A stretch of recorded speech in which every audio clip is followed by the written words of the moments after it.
अगर बात करें उत्तर प्रदेश की, तो उत्तर प्रदेश की सरकार 10 साल का कानून इस पर बना सकती है सजा का। और इसी के साथ उत्तराखंड की धामी सरकार के द्वारा भी कह दिया गया है कि अगर थूक जिहाद किया तो बख्शा नहीं जाएगा। अध्यादेश पर मीटिंग हो चुकी है।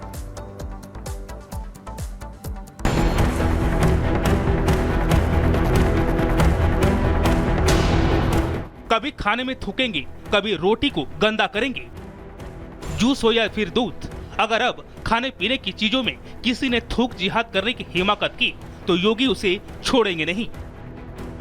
ये नसीहत नहीं, निर्देश है उन लोगों के लिए जो खान पान को गंदा करते हैं।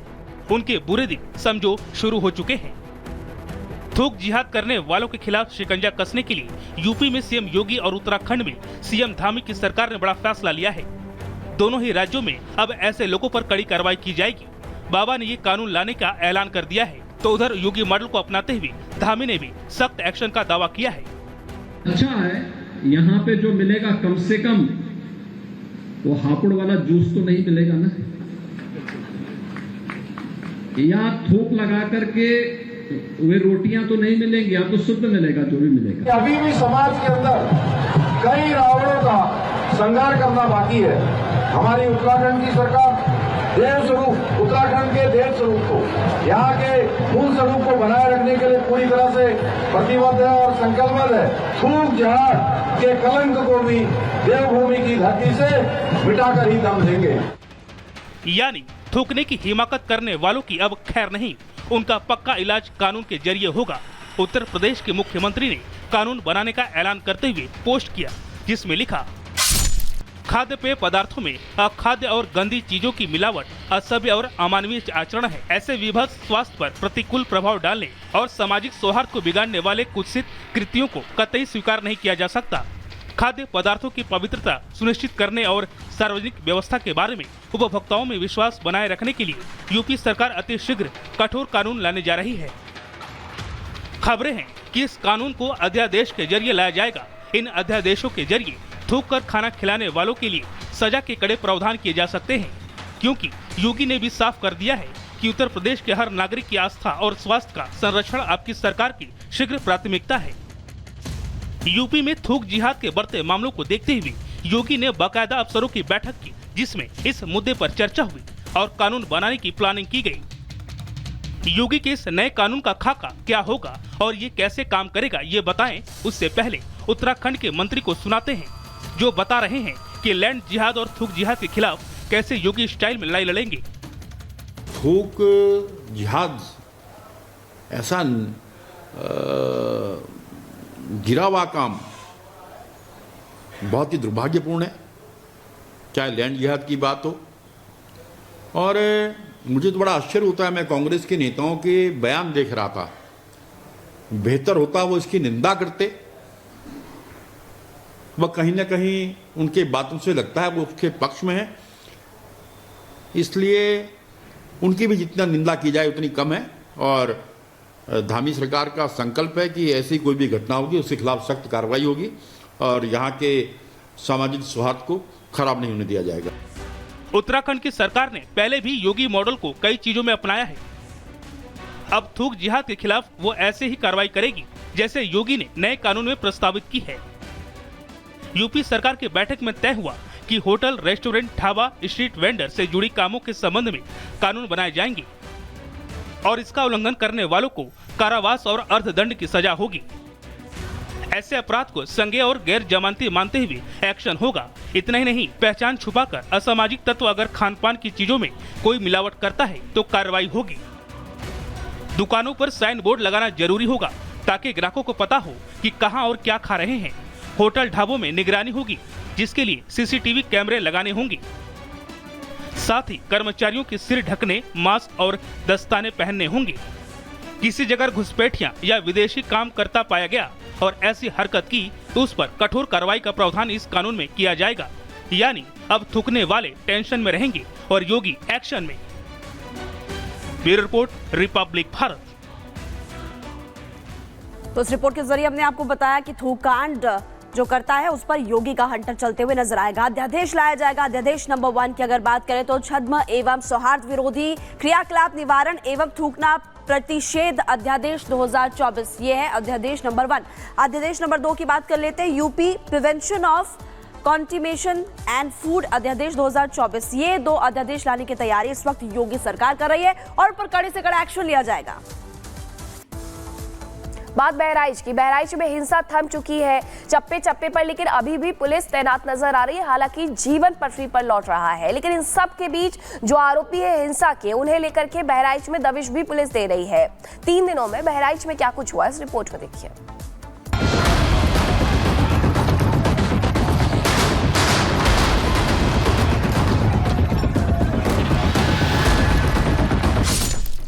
यूपी के गोलीबाज जल्द होगा इलाज।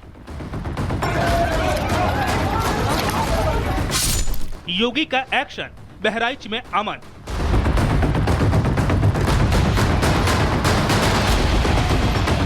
पिछले 3 दिनों से रह रहकर सुलग रहा यूपी का बहराइच फिलहाल शांत है। सीएम योगी की प्रशासनिक सूझबूझ का ही असर है कि बहराइच में वैसा कुछ नहीं हुआ जिसका डर था। जिले को दंगे की चपेट से बचा लिया गया और ये सब हो सका प्रशासन को खुली छूट और प्रशासन पर कायम भरोसे के चलते। आप देख सकते हैं कि भारी फोर्स यहाँ पर आई हुई है और ऐसे ही लगातार इन रास्तों पर फोर्स अलग अलग एरिया में, अलग अलग बाजार में आई हुई है और लगातार निरीक्षण कर रही है, पेट्रोलिंग कर रही है ताकि किसी तरह की कोई दिक्कत ना हो। तनाव चूंकि आज का जो दिन है वो थोड़ा सा सामान्य है, पुलिस फोर्स बहुत ज़्यादा है बहराइच में, जिसकी वजह से जो आक्रोशित जो भीड़ थी वह नहीं दिखाई दी है, उसको कंट्रोल कर दिया गया है पूरी तरह से। बवाल के मुख्य आरोपी अब्दुल हामिद और उसके बेटों की खोज में पुलिस पूरी जी जान से जुटी हुई है। उनकी धरपकड़ के लिए एटीएस ने बेहड़ा में डेरा डाल दिया है और सघन जांच शुरू हो चुकी है। आरोपी नेपाल भागने की फिराक में बताए जा रहे हैं। जिले में सुरक्षा के लिए भारी पुलिस बल तैनात है। चप्पे चप्पे में पुलिस की नज़र है, उनको ट्रेस किया जा रहा है, उनको ढूंढा भी जा रहा है और आश्वासन भी दिया गया है कि जल्द ही ऐसे लोगों को, यानी कि जो अपराधी हैं उनको पकड़ा जाएगा और जो उनको सज़ा जो परिवार कह रहा है उसके ही अनुरूप कहीं न कहीं कानून के दायरे में लाकर पुलिस उनको सज़ा देगी। बहराइच में जो हुआ उसकी किसी को कल्पना नहीं थी। देखते ही देखते धार्मिक उत्सव मातम में तब्दील हो गया। एक बूढ़े माँ बाप का सहारा छिन गया। सूबे के मुखिया इस बात को जानते हैं।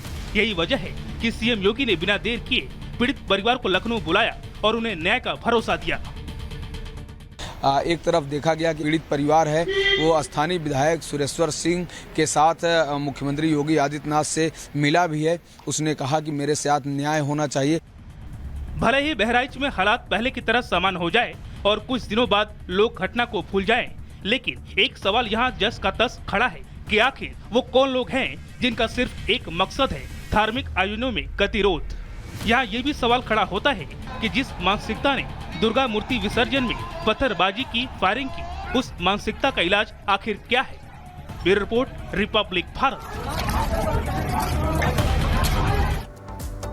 और इस पूरी हिंसा के बाद क्या कुछ हो रहा है, अब आपको वो भी बता देते हैं। मुख्य आरोपी हामिद की तलाश की जा रही है, पुलिस उसकी तलाश में जुटी हुई है, लेकिन उम्मीद ये है कि वो नेपाल भाग गया है। आरोपी हामिद के नेपाल भागने की खबर है। इसी बीच पुलिस दबिश भी दे रही है। पीड़ित परिवार ने मुख्यमंत्री योगी आदित्यनाथ से कल मुलाकात भी की थी। रोते हुए, बिलखते हुए परिजन नजर आए थे। पत्थरबाजी में एक शख्स की मौत हो गई थी और उसी का परिवार मिलने के लिए मुख्यमंत्री योगी आदित्यनाथ से मिलने के लिए पहुंचा था।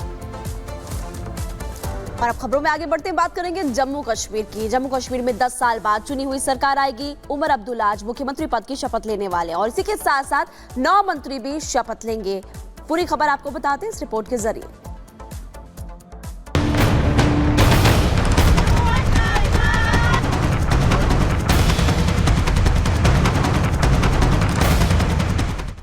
जम्मू कश्मीर में नई सरकार के गठन की तैयारियां तेज हो गई हैं। सूबे की नई सरकार आज शपथ ग्रहण करेगी।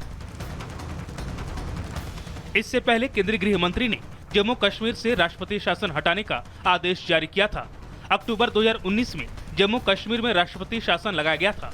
अब करीब 5 साल बाद जम्मू कश्मीर लोकतंत्र का नया अध्याय लिखने को तैयार है। नेशनल कॉन्फ्रेंस के नेता उमर अब्दुल्ला ने उप राज्यपाल मनोज सिन्हा से मिलकर सरकार बनाने का दावा पेश किया था। उमर अब्दुल्ला ने सहयोगी दलों से मिले समर्थन की चिट्ठी भी सौंपी और सरकार बनाने के लिए 54 विधायकों के समर्थन का दावा किया।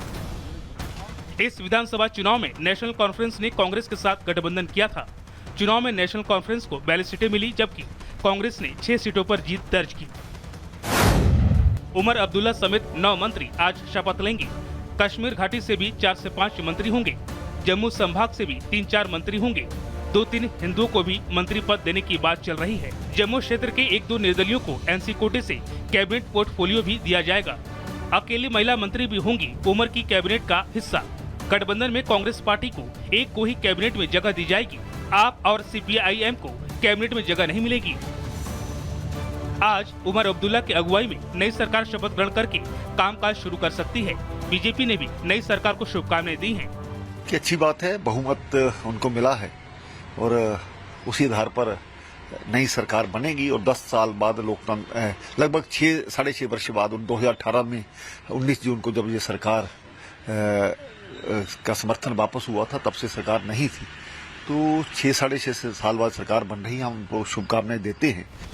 माना जा रहा है कि नई सरकार बनने से जम्मू कश्मीर तरक्की के रास्ते पर और तेजी से बढ़ेगा। Bureau report, Republic Bharat.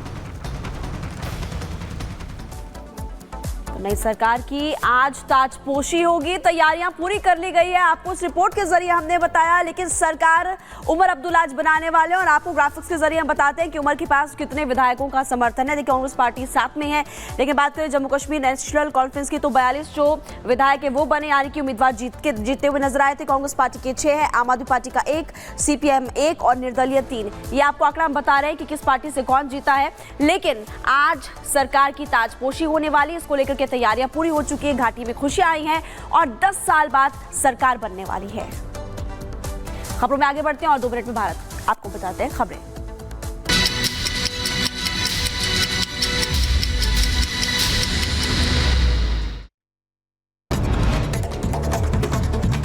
Ahmedabad में इंडिगो फ्लाइट की इमरजेंसी लैंडिंग। मुंबई से चलकर दिल्ली जाने वाली फ्लाइट की देर रात 12:30 बजे हुई इमरजेंसी लैंडिंग। पिछले 48 घंटे में 7 विमानों को मिली बम से उड़ाने की धमकी। फर्जी ईमेल के जरिए एयरलाइंस कंपनियों को भेजी गई धमकी के बाद सुरक्षा एजेंसियां सतर्क हुई। किसी विमान को अयोध्या तो किसी को कनाडा करना पड़ा डायवर्ट।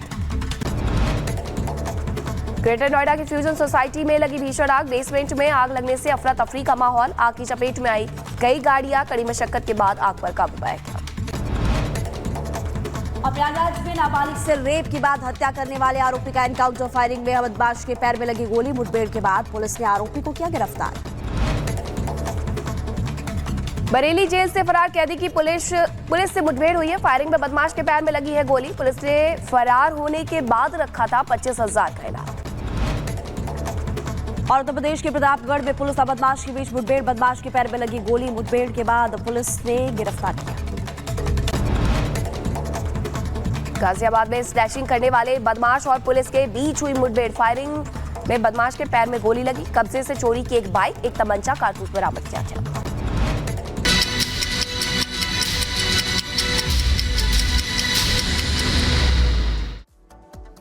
तो देश और दुनिया की तमाम बड़ी खबरें लगातार हम आप तक पहुंचा रहे हैं। वक्त एक छोटे से ब्रेक का है। कहीं मजा आएगा, देखते रहिए रिपब्लिक भारत।